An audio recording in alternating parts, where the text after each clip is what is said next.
Yeah? Yeah. Right on. So, a year ago-ish, North Carolina passed a law saying Asheville needs to break into districts. Boom, and they made this map, right?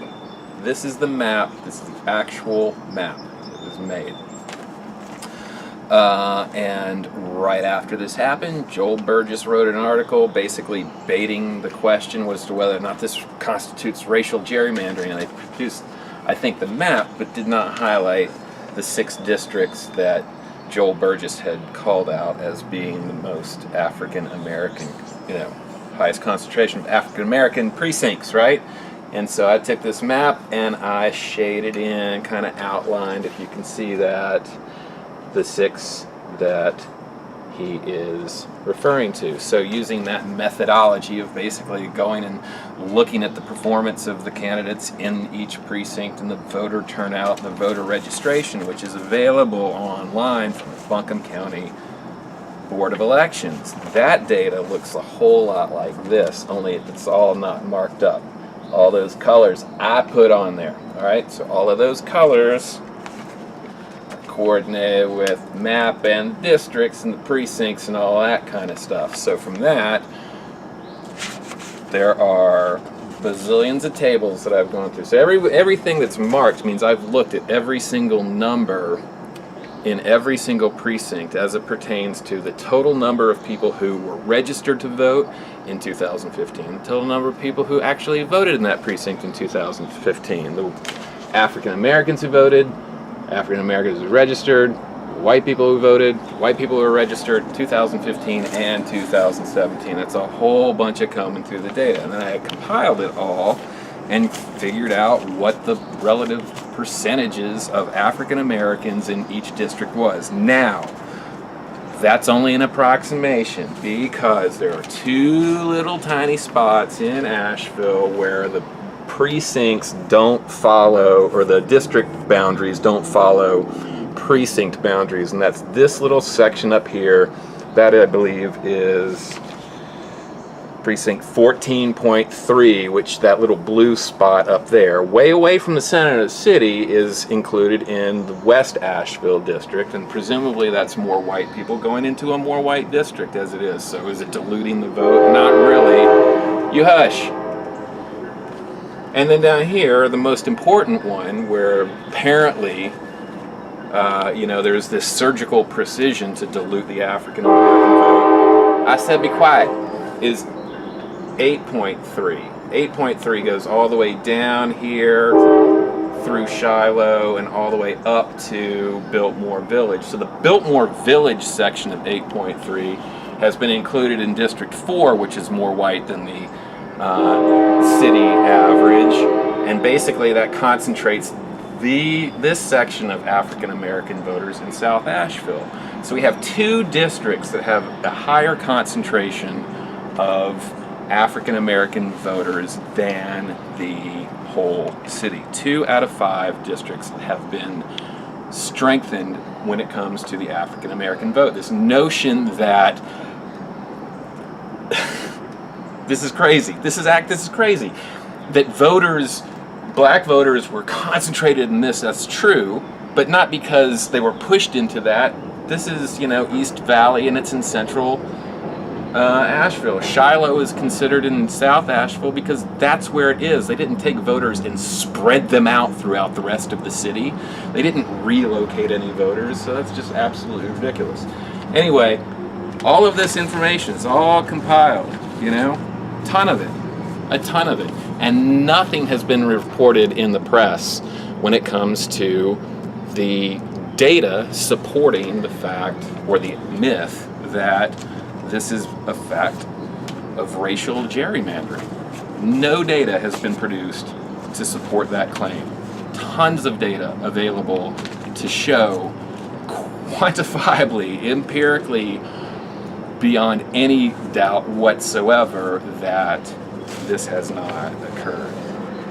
And it's thoroughly irresponsible for the press to be fostering this narrative.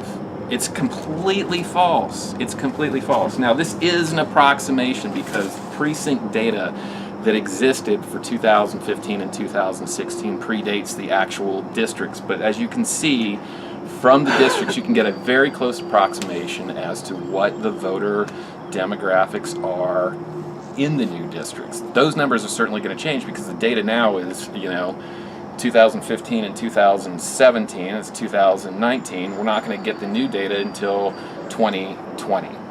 As it turns out, the federal mandate to update the precincts and all that kind of stuff was somehow extended again or eliminated, so the June deadline for the Board of Elections in Buncombe County to update the precinct maps is no longer an issue. They don't really have to update the voter registration data until a few months before the election in 2020, so we're not even going to have the data. There's no way that the city can sue the state on grounds of racial gerrymandering until the actual data is in front of them to say, here, this district, which should have been XYZ number of black people, has been reduced. You're not going to find that because it didn't happen in the first place.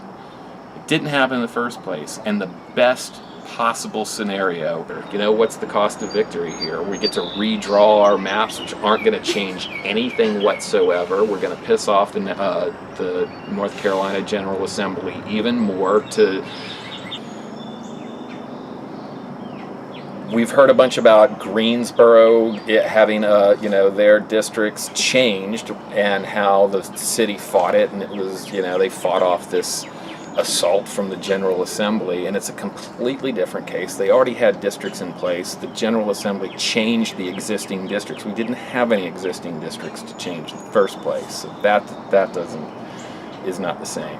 One of the reasons that the federal judge found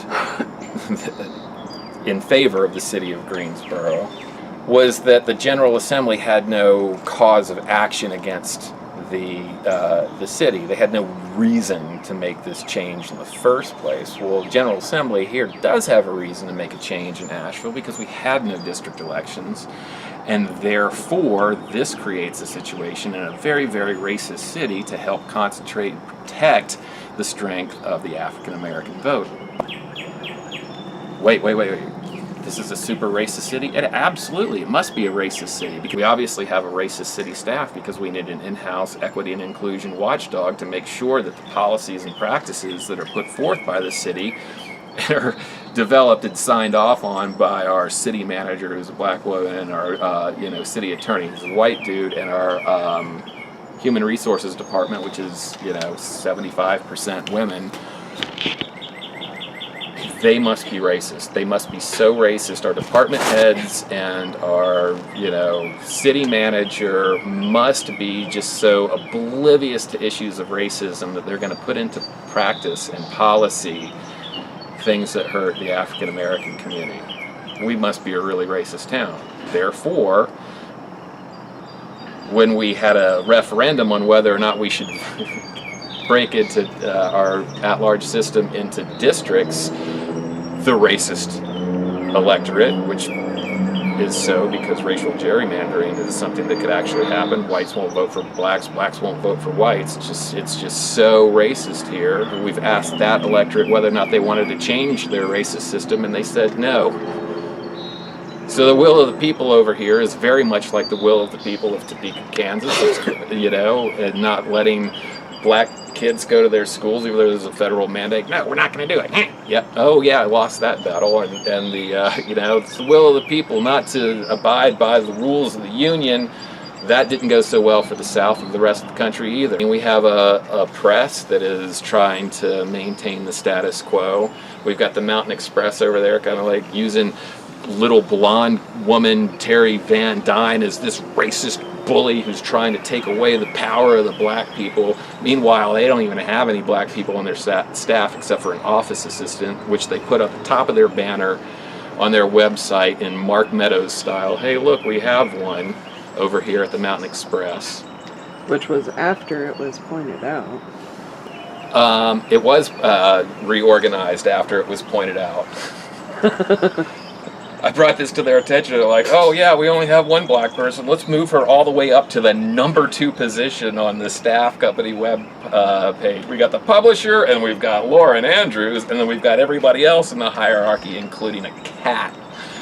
Including a cat. The Mountain Express has as many cats on its staff as it does black people.